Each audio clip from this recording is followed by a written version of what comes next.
through my veins. On the pitch where the glory remains, the cockerel stands brave on the crest. North London pride, this ain't no jest. From lane to the new shining ground, echo chants where the legends are found. Heroes carved in the heart of time, we march on through grit and grime. Oh Tottenham, Tottenham till I die. Raise the banner, let it fly. Through the rain, through the fire, this is my club, my only desire.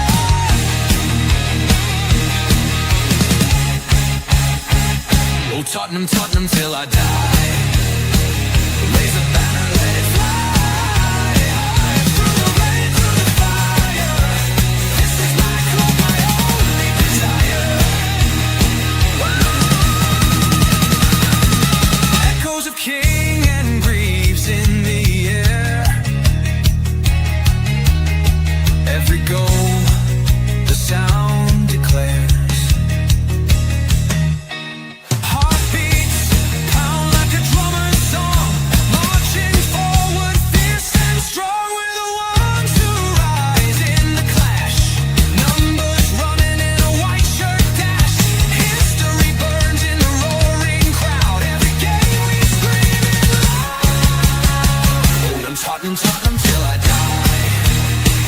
Raise the banner, let it fly. Through the rain, through the fire, this is my club, my only desire.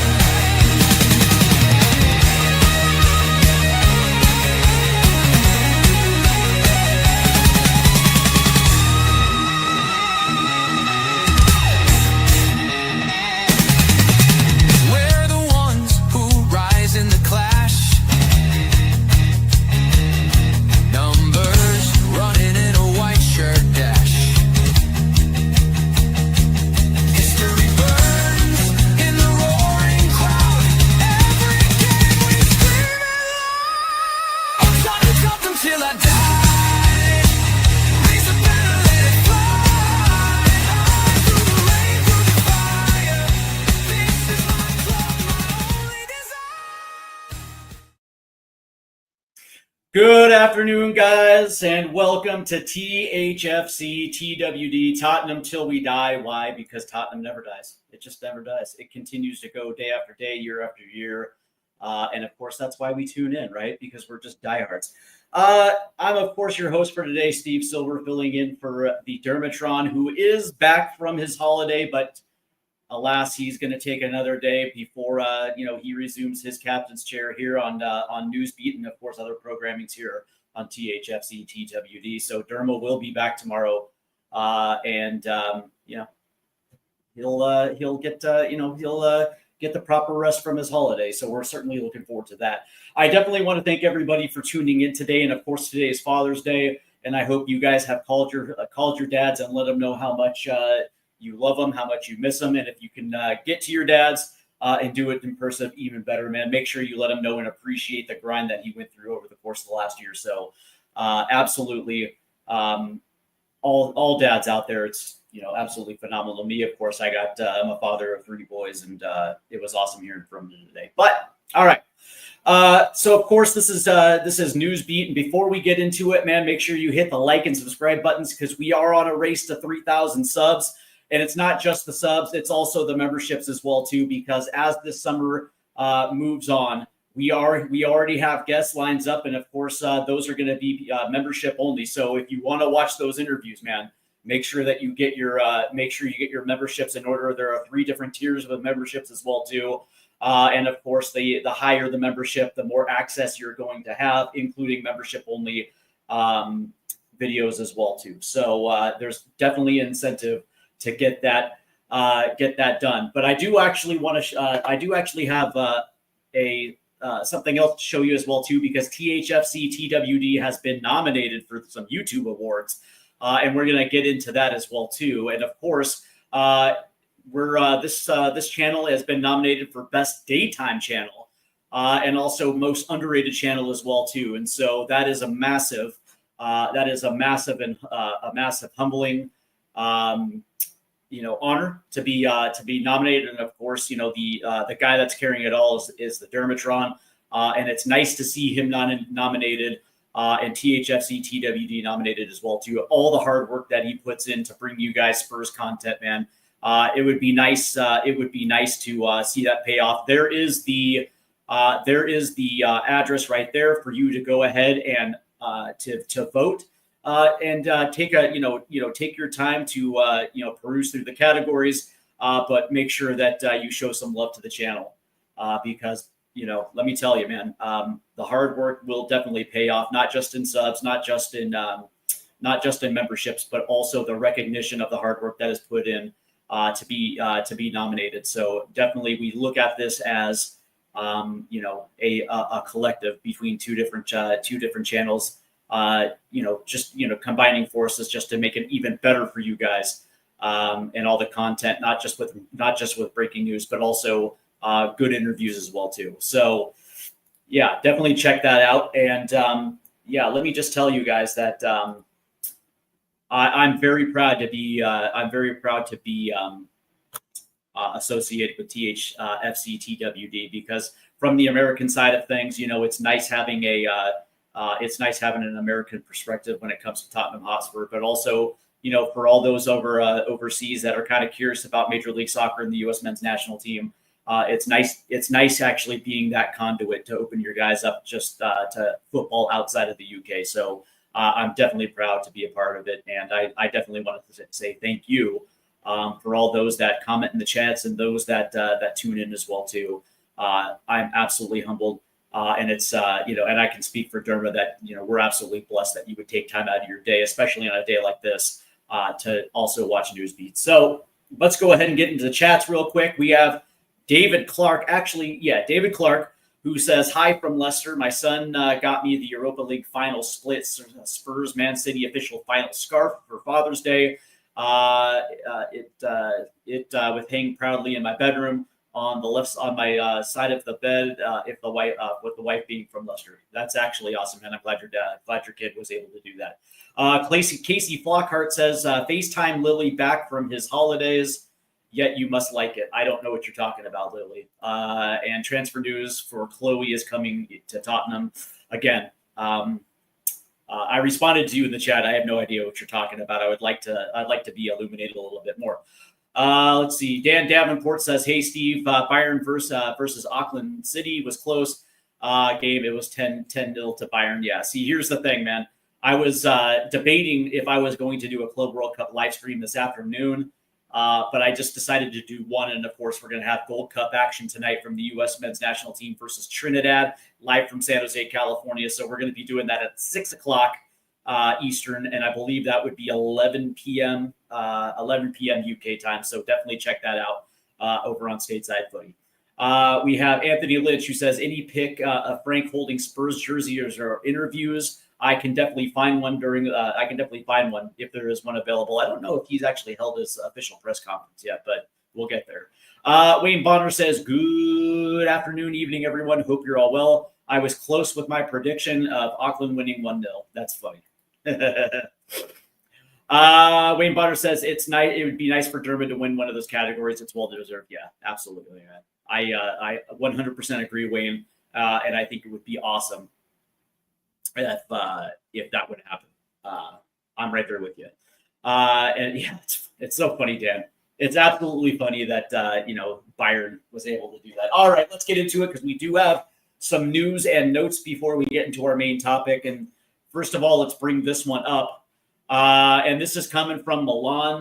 The agent representing Guillermo Vicario and Radu Dragusin has been spotted at Casa Milan for a meeting with AC Milan officials. Now, granted, let me pull that right back up. Granted, I will say this, that number one, I have no fear of Guillermo Vicario going back to Italy. It's not something that I fear. And I believe he's still got, 4 more years left on his deal.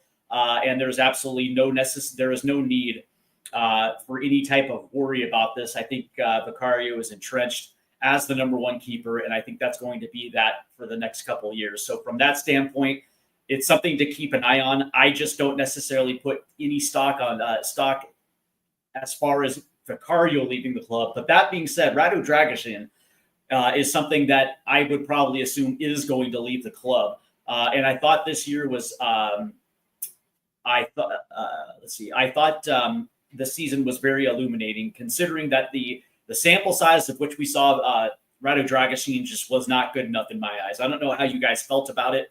I don't necessarily rate him all that high. Now, granted, I will say that, number one, he comes from a developmental system that was a 3-back system. And so, you usually get comfortable in those type of systems. And when he came to Tottenham, he was asked to do something that he had never done before, playing in a system that ultimately made him uncomfortable. And there were times this season where he was caught out. He made emotional decisions after being burnt.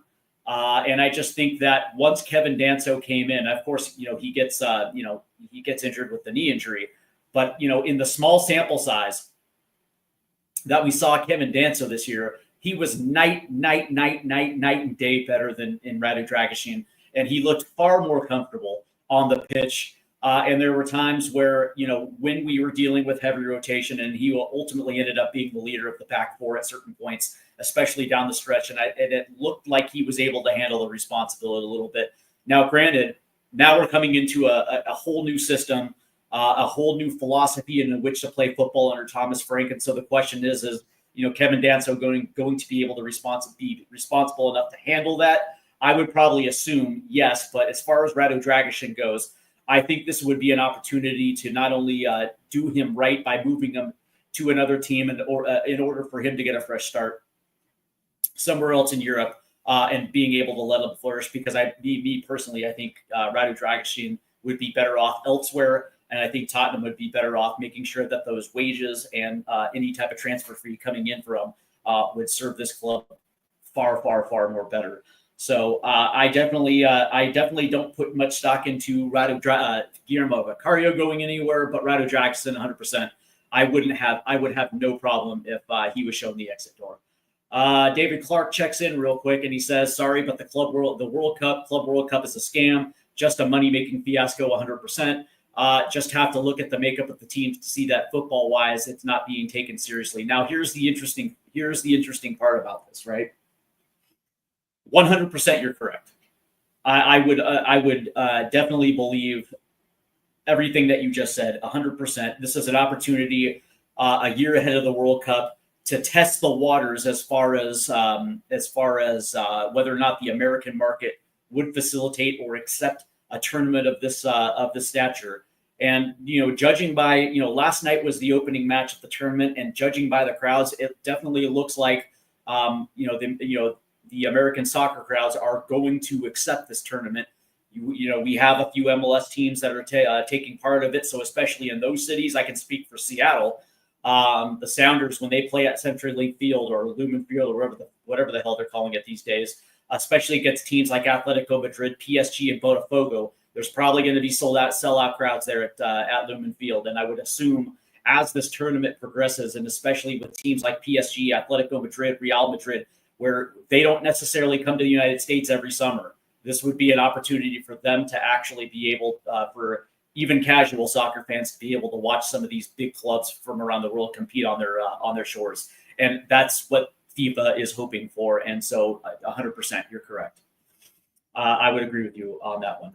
Wayne Bonner says, "I can't see Vicario going everywhere. I'd keep Dragusin, let Frank get a good look at him before making a decision." I disagree. I don't rate Dragusin at all. As a matter of fact, especially with Vuskovic coming in, I just don't think there's any need or room for Radu Dragusin on this team. Henry has given us 4 white hearts, or are those 4 broken hearts? I can't necessarily tell, but thank you, Henry. Wayne Bonner again. Let's see. He says the problem Dragusin had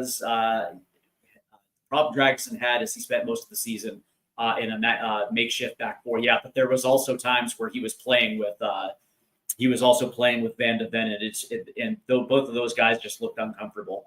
It just is what it is. Danso is ahead of Dragusin in the pecking order, no doubt about it. Yeah. And I would say it's not even close. I don't think it's neck and neck. I think Danso is night and day far ahead up on the depth chart than Rado Dragusin. And now Dragusin's going to be recovering from a knee injury. So at that point, if not this summer, then in the January window, I just don't see a situation where Dragusin's going to see the field, except for maybe, if he's even back and healthy at the time and, in form playing in cup matches. I can't see him playing in the Champions League at all. So there's not going to be much opportunity for Dragusin. It just makes sense to get rid of him. Gerard O'Connor says selling Kane to Munich and signing Tel was like selling Berbatov and signing Fraser Campbell and saying, yeah. Good point. Daniel Sandoval said, big up, one love, Coys. Thank you, bud. Hope you're enjoying your Father's Day, Daniel. And thank you for tuning in. Make sure you hit the like and subscribe buttons, bud. And if you're here, man, make sure that you pick up a membership as well. You'll be pleasantly surprised by it. Wayne Bonner says, Danso will absolutely step up. I like him. Good quality center back, 100%. Tequila 316, big up, buddy. More than welcome to come on if you want to chit chat, my guy. And then Tequila goes on to say, is anyone comparing Tel to Kane? If so, love a good joke. Yeah, that's fun. David Clark says, I think America will accept any world-class tournament, World Cup proper. FIFA are reckoning on the American sports fan by not being educated what players should be playing in such a tournament. Yeah. See, here's the interesting thing, right? So it's like, is there a FIFA mandate that first teams are going to have to play? Right, because you have to, like, if I'm a player, like for instance, if I'm on Man City, or if I'm on Chelsea, PSG, Atletico Madrid, Real Madrid, whatever, and I just got done in a season where there were multiple domestic cup competitions, there were Champions League, and then there was also league play, and so you're talking about upwards of 60 matches so far that you've played. Now all of a sudden you got to go to the U.S. and play in this tournament. I would probably assume there's going to be some players that are not going to be motivated, right, and probably would like to not have anything to do with this, right? The question is are they going to be forced to play, and if so, how much money are they going to be compensated for playing in this one? Because this has nothing to do with their contract, so this is going to have to be equally sorted out with FIFA and each individual teams as far as competition is concerned, payment and competition. Wayne Bonner says we have Vuskovic coming in as well. Wouldn't surprise me if the club moved Dragusin on for a decent fee. Exactly. And if we got somewhere upwards of 25 million pounds for him, I would be absolutely thrilled. All right. So there's also another tidbit of news that came out today that is worth discussing. So everybody understands that Spurs right now their main target is Brian Mbeumo. And rightfully so. And Mbeumo is a very good player, 20-goal scorer last year for Thomas Frank. And of course, Thomas Frank is trying to convince him today and over the course of the last couple of days to join him at Tottenham Hotspur. Now, of course, the crux of the problem is Manchester United. He is a lifelong United fan. And of course, the wage discrepancy between United and Tottenham are going to be the sticking point. And I always said, from this entire thing, like if you have the absolute balls to pay Timo Werner 165,000 pounds per week, there's no excuse not to get Brian Mbeumo something of like 180 per week, because he's absolutely worth it. And you're getting a winger that's in his prime, and it's going to be in his prime for the next 5 years, right? So it makes absolute sense to make sure that you lock him down. But there is also news that if for whatever reason Brian Mbeumo cannot get the signature of Mbeumo, they do have a secondary target, and that is Johan Bakayoko from PSV of the Eredivisie. Now, Bakayoko is I believe he is a. Let me turn to this one. He is a 22-year-old right winger. Of course, playing for the Dutch Eredivisie for PSV last year. He played in 30 matches in the Eredivisie, 9 goals, 1 assist, only picked up 1 yellow card. And Bakayoko, obviously, I believe correct me if I'm wrong, but I believe he used to be an Arsenal product, maybe an Arsenal Academy product. Right off the top of my head, I know that there was something to do with Arsenal. I don't know, maybe Arsenal's interested. I don't know. But that being said, if you guys remember last year, he was a target of Thomas Frank when he was with Brentford, and I think they put in like a 20 million pound bid for PSV, which was accepted, but Bakayoko didn't want to go to Brentford, so he turned down the opportunity to join Frank right now.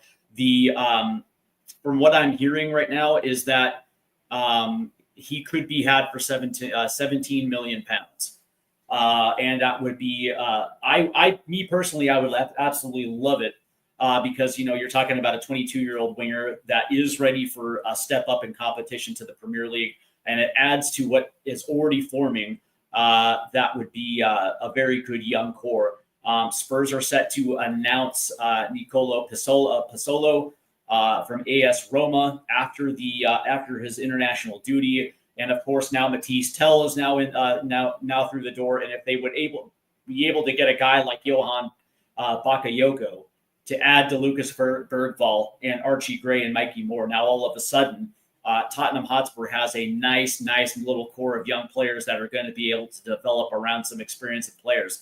And now all of a sudden, what thought to be maybe a little bit of a liability now all of a sudden looks like a strength. So interesting news when I read that.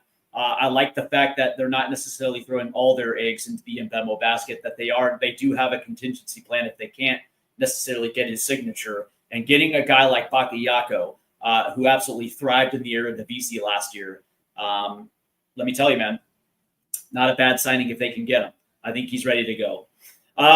So let's see why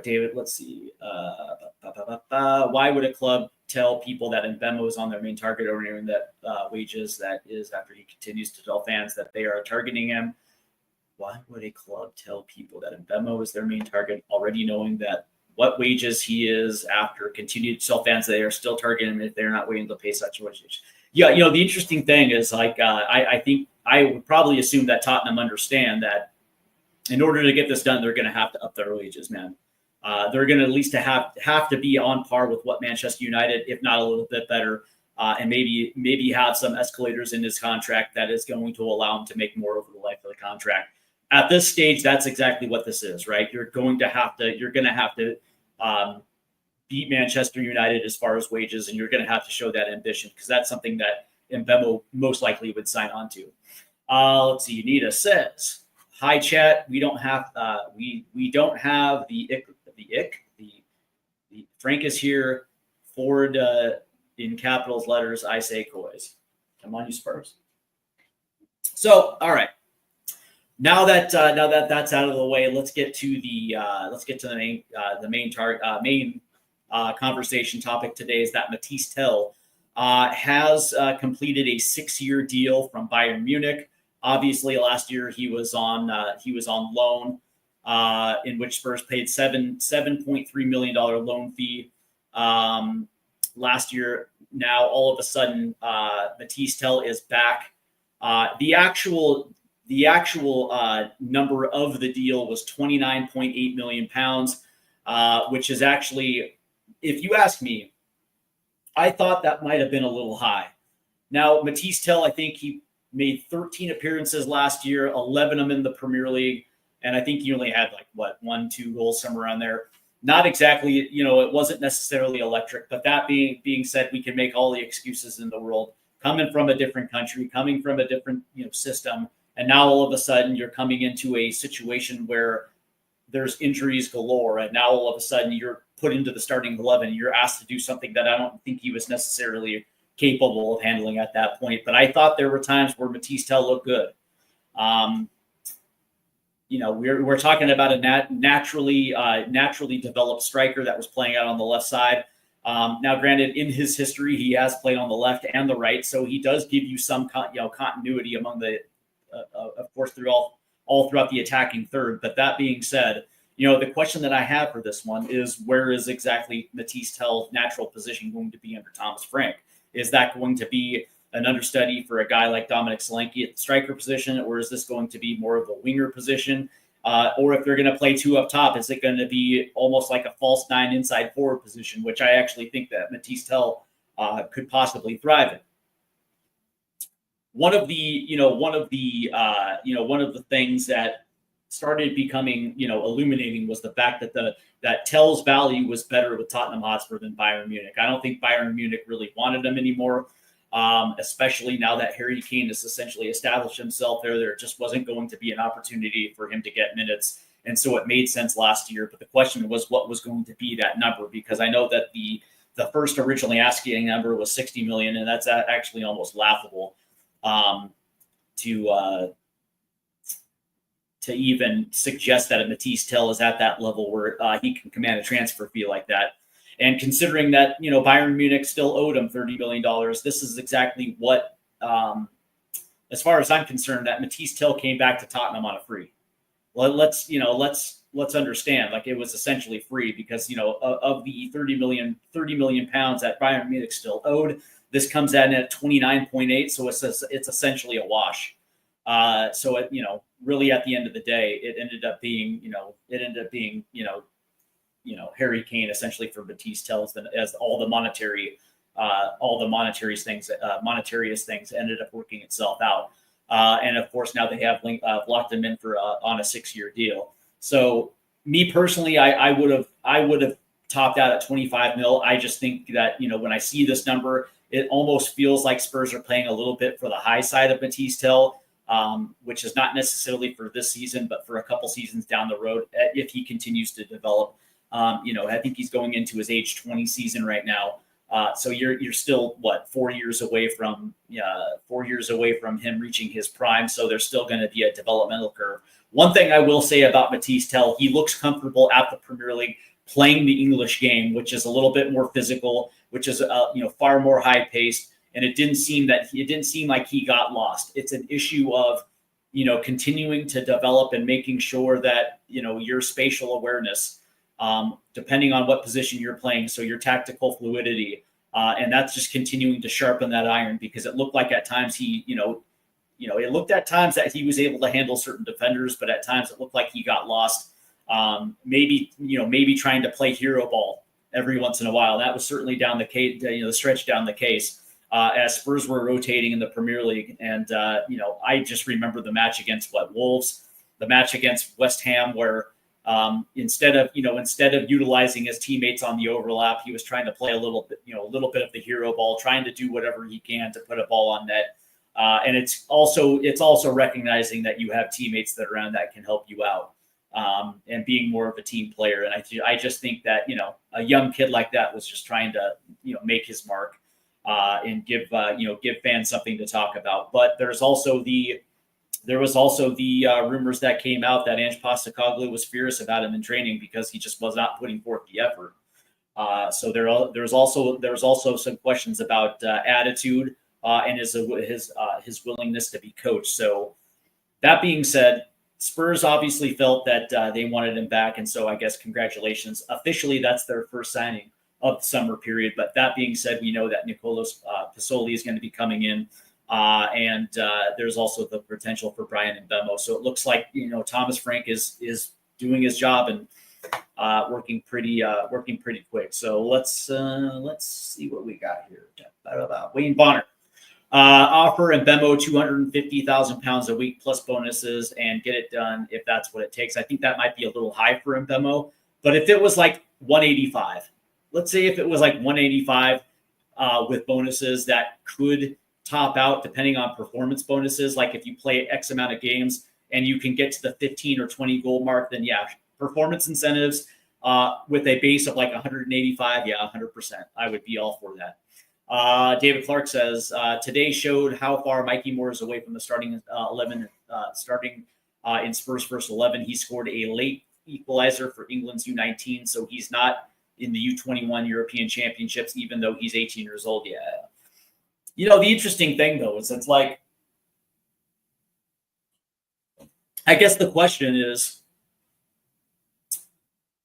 what level do you think Mikey Moore is at right now as an 18-year-old? Because now we're coming into his age 18 where he can actually get loan moves. I thought there were certain points where Mikey Moore could get into the game, and there were certain opponents. Like I still remember that game against West Ham as the season was wrapping up, and when he came on the pitch, he looked like he was the best player on the pitch for like a good 30 minutes, right? So there are definitely, like, to me, there were definite performances this season where Mikey Moore looked like he belonged. But then, of course, there were large stretches where he wasn't even around the first team match day, even around the match day squad. So the way that I look at this is depending on what the immediate plan is at the left wing position, and a lot of that will be cleared up if Sonny moves on or if he stays. Me personally, I think it would be beneficial for Mikey Moore, maybe to get a loan move somewhere in the championship or something like that. I just think the protocol this year for him is regular first team minutes, not with the Tottenham second team. I just don't think that's something that is going to benefit him in his development. But being in the championship, me personally, I think it would do him some well, especially for like with a team like Norwich City or something like that. That would be pretty cool. Wayne Bonner says, I like Tel. He'll be a good player for us next season. Will be an improvement on this one. Goes without saying, but he's not a winger, nor is Johnson's son. Yeah, I don't know, man. I agree with you that I don't think Tel's a winger. And the interesting thing though is like when you watch Son play for Pochettino, and they were playing that 4-2-3-1, that double pivot, but it was narrow, right? So you're essentially, Sonny was able to make, inverted runs to the post, and he was able to use his speed, and they were playing him in. He was phenomenal, right? So I just look at this as if this is a system where, for instance, let's say they play like a 3-5-2 and they have two up top, where you can potentially use an inside forward with 10 and utilize Sonny in that order where you're not asking him to press, you're just asking him to attack channels. That might be beneficial. Same thing with Brendan Johnson as well too, if that's the way. But that being said, I think Brendan Johnson, for as lazy as he was at certain points last year, I think in a right system, if he's used accordingly, I think Brendan Johnson could be serviceable on the right hand side. Casey Flockhart, when is Tamara back from his holiday? Tamara, I don't know who Tamara is, man. I don't know if you got the right channel. Maybe you do. I don't know. Wayne Bonnell says, I'd give Tel a run playing next to or just off Solanke, which is his I'd play. Johnson as well. Options we lacked last season. Again, like if this is like something more of like a 3-5-2 with two up top, and I would think Tel would thrive playing in a false nine system where you have two up top and he can play off Solanke's shoulder. I think both of those guys would actually thrive, and I do think Dominic Solanke is going to thrive under Thomas Frank. Nita says 100 mil for a player is a fast. The wages they want kill other teams to buy or look into. Liverpool, Man City, and them ass up the road jokers. $1 million for a player is a fast. I don't know what you mean. Jazz Fusion, what's up, Jazz? There is a player somewhere with Tel. No question is whether we will see it under Frank. Very good, very good statement right there. The interesting thing about it is, right, like, and me being involved with U.S. soccer and being on the developmental side with certain MLS teams and USL teams, I can tell you that environment is 100%. Your development is predicated on the environment in which you come into and the stability of what that environment offers. Because one of the things that stability offers you is absolute confidence, right? That the leaders that are above you believe in your abilities, and every single day they put you in a position where you're going to work on specific things, but they believe in your ability to do things, and that translates into having confidence, right? And that's one of the things that with Spurs over the last 5 years with multiple coaches, there just hasn't been enough time for a coach to really kind of establish that stability, where a young player would be confident that he knows for a fact that 2 years down the road, they're going to be with the same capper. And we're hoping that Thomas Frank will be that guy that will at least survive to the third year. So for guys like Lucas Bergvall, Mikey Moore, Archie Gray, Mathys Tel, and Pasoli, that's going to be huge. And I think that because of his track record with young players that are coming from other first team opportunities, they're not coming from the academy, but they're coming from different leagues where they have played significant minutes. And he's the type of guy that will just say, "Hey, listen, man, I got faith in you. Go out there and do your job." And when it comes to the training pitch, they're going to be hands-on, and there's going to be a relationship there. I think that is going to be so key. And it's treating everyone like they're professionals, treating them like the men that they are, but also reinforcing it day after day after day that you're the guy that I want. You're him. You're the guy. I believe in your ability to put the ball in the back of the net repeatedly. Go out and do your jobs, but I'm going to make sure that you develop. I've seen bad developments here in the United States where, two-faced coaches that will say one thing to the player, but will say something different. And of course, all of that goes around and comes back to the player, and they look at the coach like he's a joke. So environment to me, 100% is the most important thing for a young player in their development. And I'm glad that Thomas Frank is here, if nothing else, to give stability. Let's see. Here we go. Bergvall, Gray, Moore, and now we have Tell. What are our long-term plans at Spurs? Well, what the long-term plan is to develop a young core that are going to be around for at least 6 years, 6 to 10 years, and augment them with the right experience around them. Right, which is why we're trying to get Brian Mbembo, because he's got that experience. Which is why we're trying to keep Christian Romero around, and Betancourt as well too. And hopefully, maybe if Sonny sticks around. But that being said, that's the long-term plan, right? They want to build a young core that they know for a fact is going to be around for 5 to 10 years, and utilizing certain positions where they can bring in experience to augment that. And to build a sustainable squad that's going to be around. So there's not going to be a lot of chopping and changing. So that's the long-term plan. Let's see. I think he is different from a lot of players his age and same level because I think he has suffered from growing pains and viruses, which has put his progress back a long way, 100%. 100%. Mikey Moore this year was probably his most difficult season as a professional, even as a youngster, man. That was I know that he was dealing with a lot of different things that were thrown at him. Wayne Bonner says, it seems to me that both club and country are taking their time with Moore, letting him develop rather than just throwing him in the deep end. Yeah. But the other thing that's worth considering is that I don't think Mikey Moore is anywhere near the England first team. I don't even think he's really all that close to the Spurs first team either. And that's fine. That's okay. But that being said, you see flashes, and you'll see, and last year I thought we saw flashes of brilliance. But right now, I think his level right now is at the U23s and U21s. And then I would probably assume there's going to be a natural progression to the U23s at some point this season. If, for instance, let's just say that he goes on loan, and let's say that he's in the championship at West Brom or Norwich or wherever, Sheffield, whatever the case may be. And he starts the season on fire. And halfway through, he's at the 10, 12 goal mark.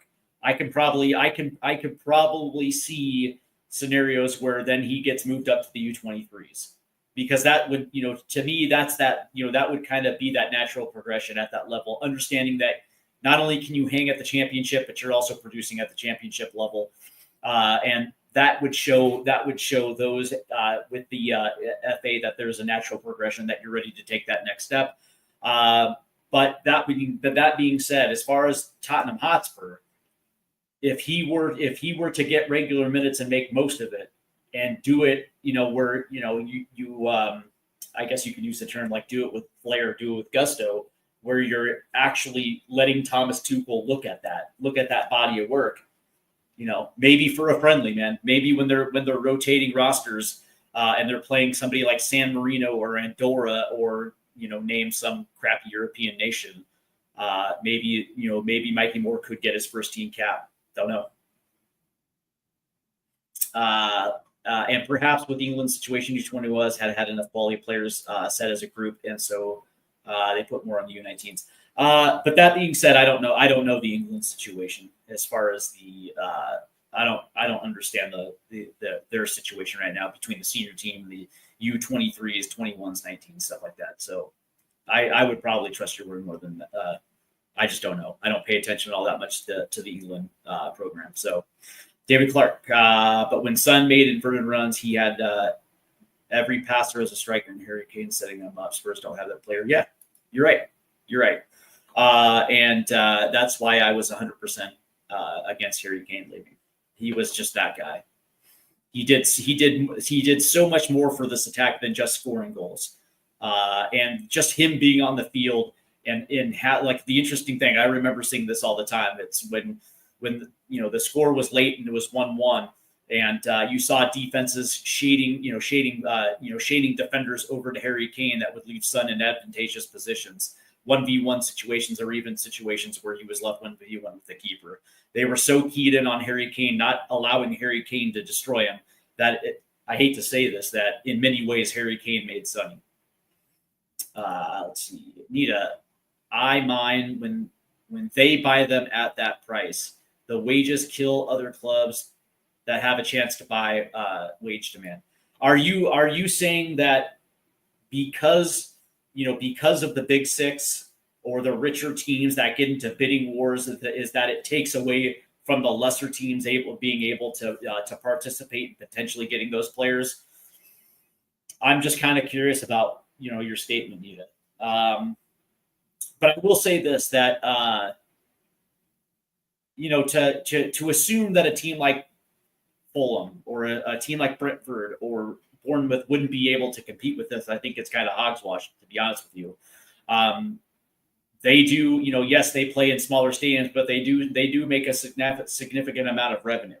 And they are a part of the Premier League television program, where they themselves get a huge chunk of that revenue as well, too, where they would be able to go out there and at least attempt to try to make a bid for a guy like Brian Mbemo. Now, whether or not he would go to Fulham, Brentford, Bournemouth, whatever the case may be, now that's up to the individual player. But to assume like a smaller club wouldn't be able to make a bid for a player, I think that is somewhat false.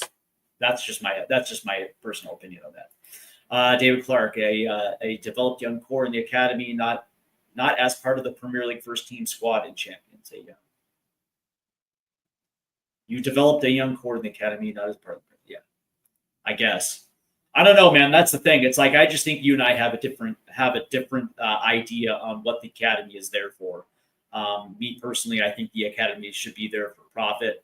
But that being said, yeah, you're going to have the occasional outlier that is going to be able to work his way into the first team, especially depending on the position in which you had necessarily have a need. But for most of it, that's exactly what the academy, most teams use the academy for, is to augment their transfer balance by moving guys out, or they'll have extensive loan RBs, which will eventually be rotated out on deals that will help them buy better players. Wayne Bonner says Moore is definitely talent, but I do agree that a season-long loan will do him the world of good. Be interesting to see what the club do with Devine, Donnelly, Keeley, et al.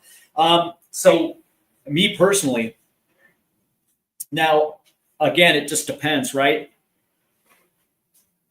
Like I as of right now, I would probably assume that James Maddison's going to be around for next season. I'm not hearing if there are clubs that are interested in it, or if a club has made a bid to Tottenham.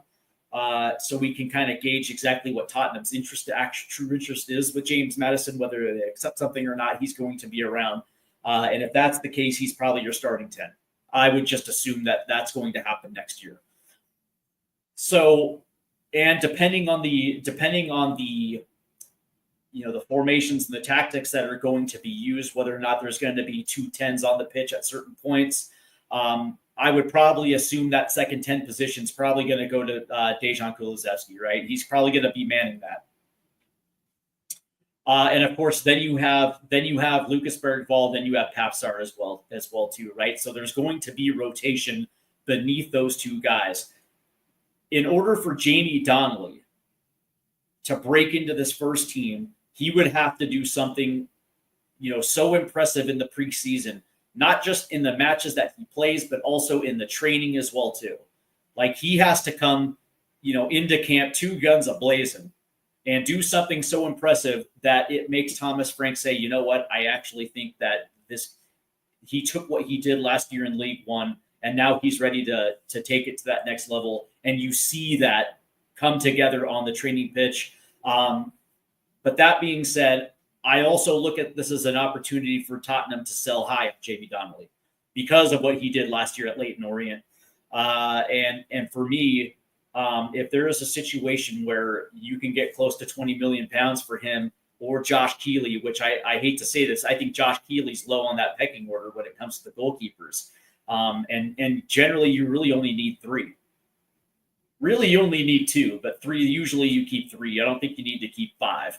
So from that standpoint, I would think that, Keeley himself had a phenomenal season last year with Orient as well, too.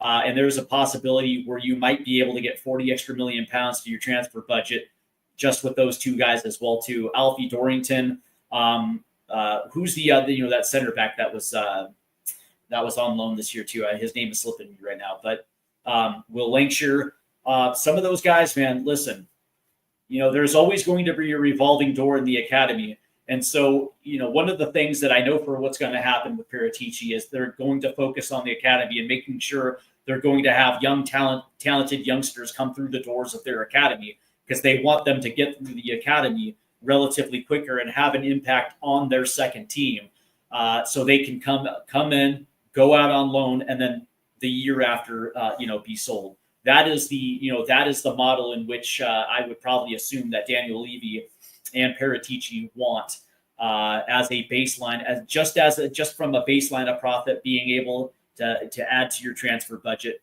But there are, like I said, there's always outliners, man. There's always outliners, and I think that Mikey Moore is probably one of those outliners. I think they look at him and recognize the talent. But I think this year, just with the fact that there's going to be a crowded left side, and there might be a crowded right side as well, too, because you would probably assume that Wilson Odebear is going to be able to play both. But then you have Tel back through the door. You have Sonny, who may or may not be here next year. Then you have Yang Min Huck that is there as well, too. And I just think this might be an opportunity for Mikey Moore, even on a 6-month deal for the first half of the season, right, where you can send them somewhere in the championship. Me personally, I just think it makes a lot of sense. Let's see. David Clark says, "Where do Liverpool get their money from? I know that they've been Champions League winner, but they paid 80 million for a flop. For a flop number 9, 80 million for a mid, and now 115 million for a mid with no return. Because they're owned by the Fenway Sports Group, man. They're owned by John Henry, who is a billionaire like 15 times over. The dude's got money. But the reality is it's Liverpool, right? And you look at the sponsorships that they're in, the revenue they're able to draw. You look at the revenue they get from match day and just the stadium in which they play in, and you look at the success in which they operate. Not just with Champions League and the money that they get from that, but also from the fact that they win league titles, right? So they are a global brand. And when you look at the Deloitte Money League, and you can see that I think they're a top 10 team as far as revenue. Like they have money. But that being said, they're also very disciplined within their budget as well too, and they never overextend themselves. And if they have to move a player, they'll move a player. I know that Darwin Nunez is going to be out the door this year. So they make harsh moves, man. But that being said, it's strictly business, and they know exactly. What I like about Liverpool is they're decisive. They know exactly when to let a player go, and they don't have any problem bringing in a Florian Wirtz or a Jeremy Frimpong because they just know exactly how it's going to flow. And Arne Slot, Liverpool's awesome. It's not just the big teams. Scouting comes into play. When you find a gem, in all honesty, when was the last time Tottenham Hotspur have found a gem? Well, they might have in Mikey Moore. But that being said, how do you feel about Lucas Bergvall? They got him from the Swedish second division. I don't think anybody saw Bergvall coming in and did what he did. Like, that is a gem. So here's the thing, right? I mean, let's go back when they got what's his bucket, the Welsh left winger, Gareth Bale. When they got Harry Kane, when they got Dele Alli, they have been able to unearth some gems, Nita. And let's see, Liverpool right back went to Madrid for a fee, but got $6 million. To send them early, but no other incoming money for sales. But they also paid a lot of money for a new right back. They're only using their money yet. Yeah, I would be interested in seeing that number, just exactly how much money they're actually throwing into their transfer budget every single year. I would assume, like, the interesting thing is, like, as a matter of fact, James is the one that brought this up a couple shows ago, and he was saying that over the course of Enoch's tenure, I think they've spent they've sunk like 150 some odd million into the club, but it really only, like, if you divide that over the time that they've been here, it only works to about £5 million a year. Like, they really don't sink in a lot of their own money. I would probably assume that John Henry and the Fenway Sports Group do sink some of their money in. But I also know that they have acute business acumen, right? They're not dummies. And I would probably assume that, their transfer budget is based on a percentage of their revenue.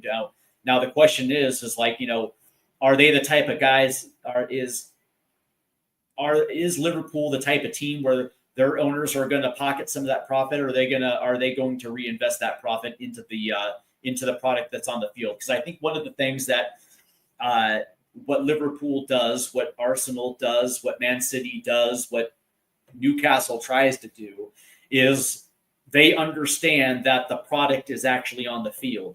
They're in the football business because they understand that the customers that come through the gates into their grounds, they're not there to see owners. They're not there to see the director of football. They're there to watch the team that's on the field. And so from that standpoint, you have to give your customers what they want, which is something that resembles a competitive football team, right? And so Liverpool understands that, which is why they always have a competitive team, because they don't want to risk what is happening with Tottenham, where you're not going to see a sellout crowd necessarily every single time out. You're going to see protests outside the grounds because they absolutely hate their owner. That would never happen at Liverpool. I think the last time it happened was at Newcastle, was before they sold it to Amanda Stavely in the Saudis. But the last thing that owners want is a revolt within their season ticket base, because it means lost revenue.